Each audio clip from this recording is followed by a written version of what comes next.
বাইরে ভাই মেগাস্টার শাকিব খান এটা কি দেখাইলো? এক কথায় আগুন, পুরাই অস্থির।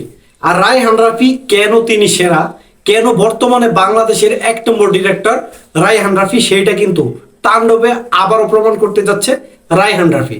আর শাকিব খানকে নিয়ে বলতে হলে একটা কথাই বলতে হয়, শাকিব খান প্রতিনিয়ত নিজেকে ভেঙে চুরে একাকার করছেন এবং বাংতে বাংতে নিজেকে রীতিমতো স্বর্ণ বানিয়ে ফেলেছেন মেগাস্টার শাকিব খান।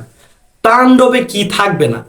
বিজিএম নিয়ে বলতে হলে এ যাবৎকালে শাকিব খানের যে কয়টা সিনেমা রিলিজ পাইছে তার মধ্যে এই তাণ্ডবে কিন্তু বিজিএম এ সেরা হবে। এটা লিখে রাখতে পারেন যে তাণ্ডবের যে বিজিএম সেইটা কিন্তু দুর্দান্ত লেভেলের, একেবারে ইন্টারন্যাশনাল লেভেলের বিজিএম হতে চলছে এই তাণ্ডবে।